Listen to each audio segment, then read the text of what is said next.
Il est 19 h, bonsoir à tous, merci de nous être fidèles, ravis de vous retrouver pour cette nouvelle édition. Les titres de ce samedi 26 août. Des Tikitoa grandioses et un ticket pour la Coupe du Monde 7-0, la victoire est écrasante. Les Tahitiens n'ont laissé aucune chance à leur adversaire lors de la finale de l'Océania de beach soccer. Un concert hommage à Bobby Holcomb, c'est ce soir à Otuarea, une soirée sous les feux d'une polémique, celle entre les riverains du coin et l'association en charge du parc. Les explications dans ce journal. La rentrée est souvent synonyme de dépenses. On dépense sans compter dans les activités extrascolaires, mais cette année on s'interroge surtout sur les conséquences de la suppression de la TVA sociale. Elles sont illégales, mais parfois le seul remède contre la douleur. Les gouttes de CBD ne sont pas encore autorisées, mais pourraient bien l'être. C'est en tout cas l'une des annonces faites par Moët & Brotherson. Nous en parlerons en détail avec Karl Anigna, le président de l'association Tahiti Arab Culture, est notre invité ce soir. Ils l'ont fait, les Tikitoa ont leur sésame pour la Coupe du Monde. Les joueurs de Tahiti n'ont fait qu'une bouchée des Salomonais lors de la finale de la Coupe des Nations de l'Océania de beach soccer. Une finale expéditive à la victoire écrasante 7-0 pour les Tahitiens.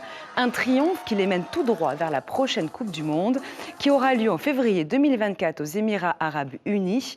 Nos journalistes Ignacio Laveino et Hubert Liao étaient sur place.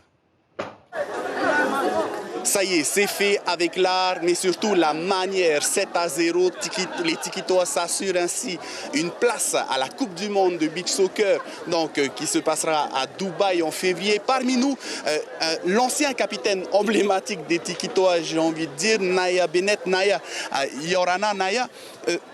Comment tu la vois, cette nouvelle génération ? Non, d'abord, j'aimerais féliciter notre équipe. On a pu voir ces 4 derniers jours que nos jeunes qui nous ont remplacés, nous les anciens, ont repris le flambeau. Ils ont représenté le pays avec honneur, ils ont bien joué. Le score final, il n'y a pas de discussion, 7-0. Je suis très fier et très content d'eux. Maintenant, une qualification pour une Coupe du Monde. J'ai confiance en cette équipe. Ils ont encore beaucoup de temps pour se préparer pour cette phase finale à Dubaï au mois de février 2024. Mais je suis sûr qu'ils feront un bon résultat à cette Coupe du Monde. Les conseils d'un capitaine vice-champion du monde à cette nouvelle génération montante du beach soccer polynésien? Le conseil, c'est ce qu'on leur dit toujours. D'abord, c'est du sport, c'est de prendre plaisir. Prendre plaisir dans ce qu'on fait, même si des fois à l'entraînement, c'est difficile. Mais quand tu montres que tu prends du plaisir à jouer au beach soccer, tu réussis à faire des choses magnifiques. Ils l'ont prouvé ces 4 derniers matchs qu'ils étaient libérés, ils jouaient, ils voulaient vraiment jouer leur jeu. Et puis quand cette équipe joue de cette manière-là, personne ne peut les arrêter. Merci beaucoup Naya Bennett d'avoir accepté notre invitation. Voilà donc c'est ce que l'on peut dire par rapport à cette finale donc, de la Coupe des Nations de l'OFC en beach soccer.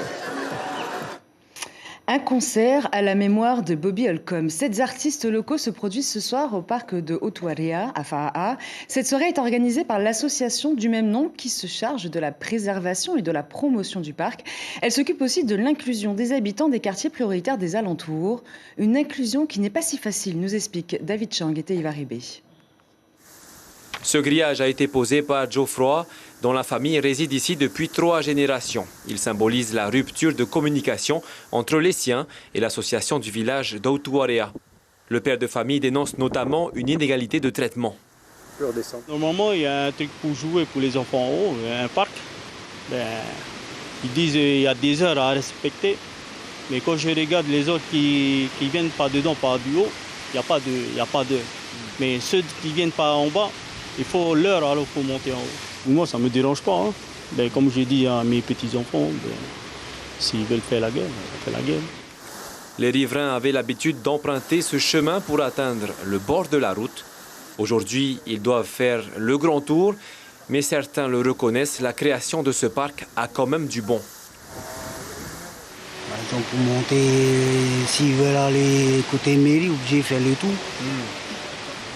Mais après, c'est bien aussi, ça a été fermé. Et les gens ne respectent pas, mais polluent l'endroit. L'association qui gère le site a signé une convention avec le pays pour 9 ans, partenariat dans lequel elle s'engage à promouvoir la culture polynésienne au travers d'événements musicaux et populaires, mais elle se charge aussi de la préservation du parc. On ne chasse pas, on leur demande simplement de respecter les lieux. On essaie toujours de calmer des fois des disputes entre couples. et même des jeunes qui viennent des fois fumer des produits illicites. On a pu quand même supprimer plus de 90% l'incivisme sur ce site-là. 7 artistes se relient ce soir. Le village invite chaleureusement les résidents de ces quartiers prioritaires à venir y assister au prix de 2500 francs par personne. 1000 personnes sont attendues. Clubs, associations, centres, tout pour découvrir et faciliter les démarches d'activités para- et périscolaires. Ce matin, l'inauguration de la 9e édition de l'opération Back to School, une initiative de l'association Papeete Centre-Ville autour de la cathédrale, une belle opportunité pour la 50aine d'exposants qui présentent leurs activités, mais aussi une occasion pour certains commerçants de se prononcer sur leur situation suite aux dernières déclarations du président Brotherson. Reportage Caroline Fary et Rohan Potoro. L'heure de la rentrée, c'est aussi l'heure du porte-monnaie. On dépense sans compter pour une année scolaire riche en activités de toutes sortes. Et si la suppression de la taxe sociale est annoncée, comme l'avait prévu l'ancien gouvernement, certains commerçants s'interrogent sur la fiscalité à venir. Ça ne va pas suffire à nous aider. Et on a hâte de voir la suite, parce que les 1%, on attendait ça déjà depuis très longtemps. Ça nous fait peur et les consommateurs ont peur aussi, puisque les produits ont augmenté et on s'attend à peut-être de nouvelles taxes. Tous les négociants ne sont pas impactés par la TVA sociale. Exemple, les petits artisans plus indépendants du circuit général. Je ne la voyais pas vraiment en fait. Moi j'ai acheté mes produits et comme généralement j'achète des produits de qualité. Et j'arrive même avec la TVA sociale, j'arrive à me faire une marge dessus parce que les gens ils savent très bien que mes produits sont de qualité et payent le prix. Ça ne change pas grand-chose lorsque je m'improvise auprès du marché et auprès des agriculteurs, donc on n'a pas soumis au régime TVA. Pourtant, l'inflation reste le problème majeur pour l'ensemble de la population. Côté commerçant, on cherche à retrouver un patriotisme économique perdu au profit des achats en ligne. Alors la suppression d'une taxe à 1%, c'est bien, mais le contexte mondial fait craindre le pire. On espère que ça changera quelque chose.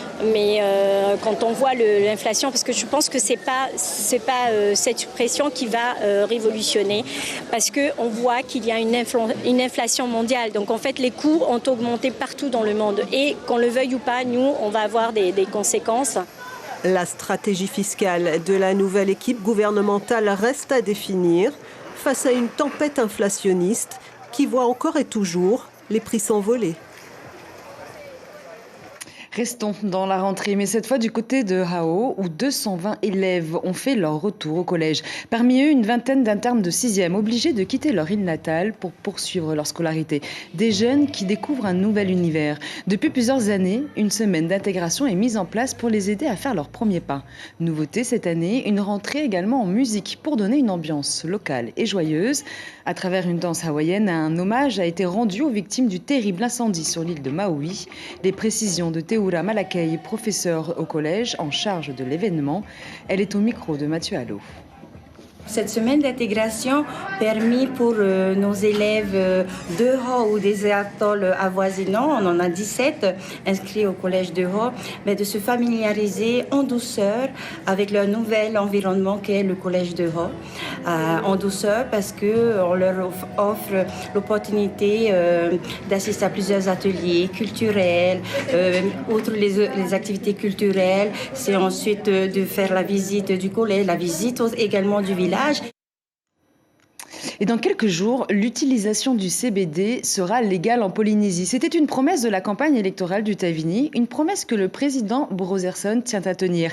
Il l'a en tout cas affirmé lors de son bilan des 100 jours. Aujourd'hui, plusieurs produits déjà sur le marché sont en route d'être légalisés. Le CBD est cette molécule issue du cannabis à faible taux de THC. Il s'utilise dans de nombreux pays déjà à des fins thérapeutiques. Quant à l'usage récréatif du paca, il faudra encore patienter. Reportage de Melissa Chong et Jérôme Lee. C'est parfait. Des petites gouttes illégalement utilisées et pourtant ô combien efficaces pour Péré. Voilà déjà 5 ans que cette jeune fille de 21 ans souffre d'un psoriasis, une maladie de peau qui recouvre son corps entier de plaques qui démangent. Et depuis 2 semaines, le CBD lui procure l'apaisement tant recherché.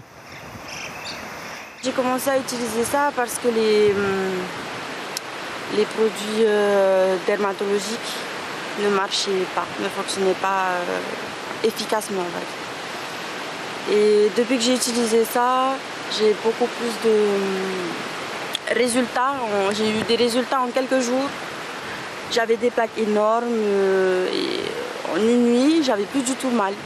3 fois par jour, Péré se masse avec ce baume. Fabriqué à base de chanvre importé, ces produits coûtent cher. 15 000 francs pour le flacon d'extrait de chanvre à 24% de CBD et 5 000 francs pour la pommade. Mais pour elle, comme pour les associations, l'espoir de se procurer ces produits en toute légalité subsiste, notamment après les nouvelles mesures annoncées par le président du pays lors du bilan des 100 jours de son gouvernement. Une réglementation pas à pas, dont le premier pas sera la légalisation de l'usage du CBD. Cet usage va être donc autorisé dès les jours qui viennent, et je crois que c'est un grand progrès pour les associations et pour les malades qui aujourd'hui se soignent avec des produits à base de CBD, un peu dans l'illégalité. Là, on est que sur une première étape, donc on vient régulariser une situation, une réglementation. Tout de suite derrière, il y a des travaux de réforme qui sont engagés par les différents ministères pour permettre justement qu'une filière locale polynésienne puisse se développer et se substituer donc aux importations de CBD. En clair, le président Brodersen souhaite légaliser le cannabis en 4 étapes, à commencer par l'utilisation du CBD, le développement d'exploitation du chanvre industriel, le développement du cannabis médical et enfin l'expérimentation de la légalisation du cannabis à usage récréatif pour adultes. Et ce soir, nous recevons en plateau avec nous Karl Anigna. Vous êtes président de l'association Tahiti Art Culture. On vient de l'entendre dans le sujet. Moitaï Brodersen donc a ce désir de légaliser rapidement le CBD. Il a annoncé qu'un groupe de travail a été lancé. Vous en faites partie. Quels travaux vous avez commencé à mettre en place justement dans ce groupe de travail ? Bonsoir à tous. Merci pour l'invitation déjà. Alors, je voudrais remercier cette annonce du président. Moi, en tout cas, je voulais saluer l'annonce où il dit qu'on retire le projet de loi du Tapura. Et lorsqu'il l'annonce qu'il va légaliser le cannabis, pour moi, le terme le plus approprié, il vient réglementer puisque c'est déjà présent sur le territoire, à commencer par les produits que l'on retrouve dans les grandes surfaces. Le CBD, c'est quoi? C'est tout simplement 0,3% de THC. En dessous de 0,3% de THC, c'est du CBD. On retrouve des shampoings dans les grandes surfaces, les produits cosmétiques. Donc en fait, ces produits sont sûrs dans nos rayons, mais sous quelle réglementation? On ne sait pas. Donc l'ancien gouvernement n'a jamais mis ça en place. Et aujourd'hui, c'est ce que notre président vient d'annoncer.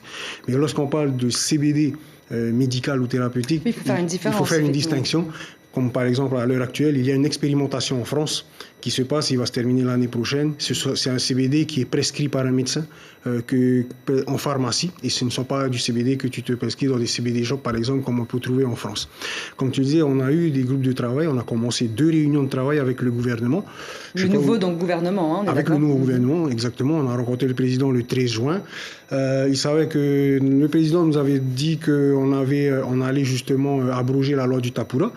Mais pendant nos 2 réunions qui s'est passées, il savait qu'on était resté sur la loi du Tapura Huratira. Et en entendant l'annonce justement du bilan des 100 jours, j'entends qu'on retire cette loi et qu'on va recommencer sur des nouveaux textes. Et il a bien dit les 4 points, le CBD tout d'abord, ensuite le chanvre industriel, ensuite le cannabis médical et le cannabis récréatif. Voilà, donc ça, ce sont des annonces politiques qu'il avait déjà faites. Donc aujourd'hui, la concrétisation, ça va être à l'Assemblée, pour qu'on retire ce projet de loi et qu'on nous propose un nouveau projet de loi. Et justement, c'est quoi la suite aujourd'hui? Justement, c'est ça. Nous, on attend aussi qu'on nous propose quelles sont les propositions du gouvernement pour remplacer ce projet de loi du Tapura Huratira. Donc déjà de réglementer le CBD, puisqu'en France, c'est légal. Donc en fait, comme il l'a toujours dit, ce qui est légal en France doit être légal en Polynésie. Et c'est exactement la démarche qu'il est en train de faire, comme il le dit, pas à pas. Mais n'oublions pas tout de même qu'il a fait un projet de loi au niveau national.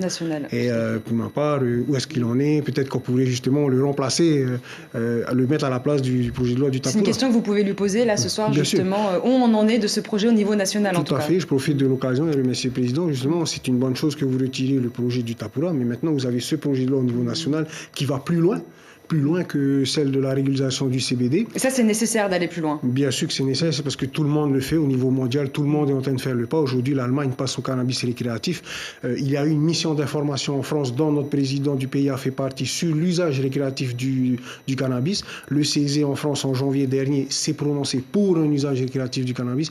Bien sûr, mais on va aller pas à pas, on va laisser le temps à ce gouvernement. On ne fait pas de bilan sur 100 jours. Il a 5 ans et on est là, pas là.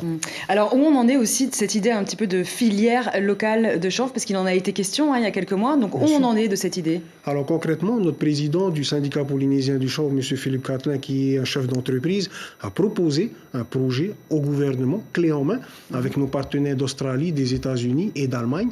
Donc aujourd'hui, on attend juste une dérogation du gouvernement, comme c'est le cas pour l'Institut Louis Malardé, pour procéder à une recherche et développement sur le chanvre avec des variétés tropicales dans lesquelles on pourrait seulement exploiter la fibre, la graine.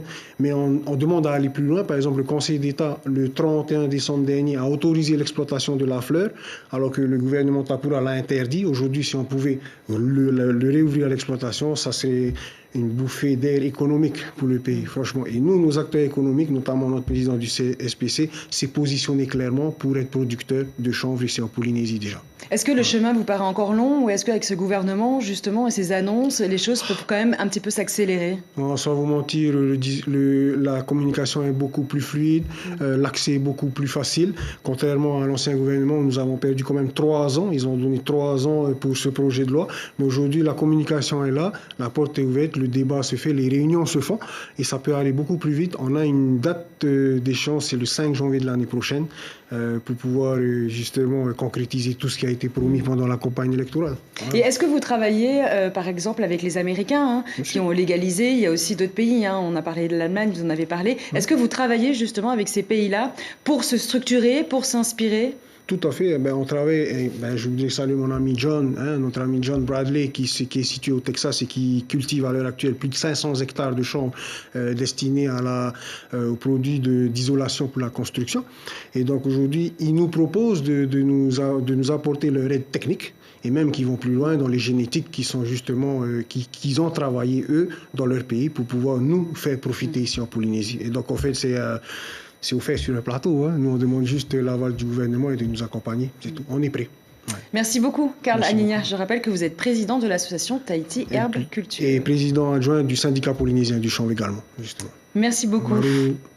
Voyager au pays du long nuage blanc, visiter les sites historiques, découvrir la culture et les traditions, déguster des plats maoris comme les anguilles, un mets à base entre autres de poulet cuit sur des pierres. Depuis la reprise des rotations, la Nouvelle-Zélande est de nouveau une destination prisée.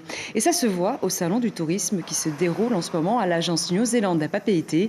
L'événement fait carton plein, obligeant même les organisateurs à ouvrir leurs portes plus tôt. Les détails avec Christelle Boll, directrice d'Air New Zealand en Polynésie. Elle est au micro de Caroline Fary et Rohan Potorou. On a repris, ça fait presque 1 an maintenant, ça nous paraît déjà loin, mais je dirais très très bien, l'envie de voyager, elle est toujours là, elle est même plus forte qu'avant. Plus forte qu'avant, oui, et dans les deux sens. Que ce soit des Polynésiens qui partent en Nouvelle-Zélande, que des Néo-Zélandais, des Australiens qui viennent jusqu'à nous. Et si vous souhaitait partir vers Aotearoa, il vous reste encore demain pour profiter du salon. Il fermera à 18h. Et terminons ce journal par la 17e édition de la Roxy Vaine Cup. Ça se passe du côté de Bridge Break de Taharu. Depuis, sur l'eau, toutes les catégories et tout âge confondus, avec un record cette année du nombre d'inscrites, 70 surfeuses. La démonstration de l'engouement des jeunes femmes pour ce sport de glisse. Le but de cette compétition 100% féminine, un tremplin pour les athlètes, mais avant tout un festival de Vaine avec tout un tas d'activités sur le site. Les précisions de l'organisateur Guérin Doumé. Il répond au micro de Melissa Chang et Jérôme Ni. Le but de cet événement, en fait cet événement c'est d'abord un festival des Vahinés. Donc il n'y a pas que la compétition, il y a plein de choses autour. Et c'est un tremplin pour les meilleurs. Et c'est un moyen de se retrouver et passer un bon moment dans la passion qu'on partage tous pour les autres. Et on a tous les âges, tous les niveaux, toutes les catégories, toutes les disciplines. C'est la fin de ce journal. L'information principale de ce samedi, les Tikitoa en route pour la Coupe du Monde. Les Tahitiens n'ont fait qu'une bouchée des Salomonais lors de la finale de la Coupe des Nations de l'Océania de Beach Soccer. Une victoire écrasante, 7-0. Et au programme de votre soirée, le magazine OEA, suivi de la saga Azúcar. Et prochain rendez-vous de l'information demain matin dès 7h sur vos ondes radio Polynésie la première avec Teupo Fatupoave.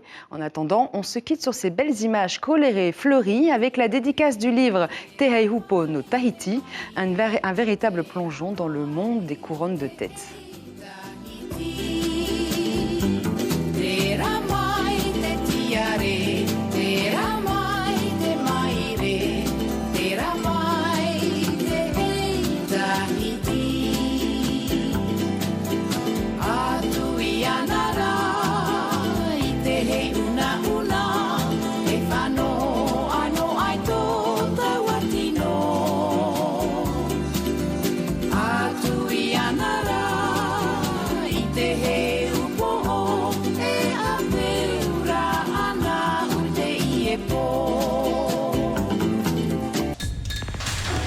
L'information en continu sur Polynésie la première, Internet et réseaux sociaux.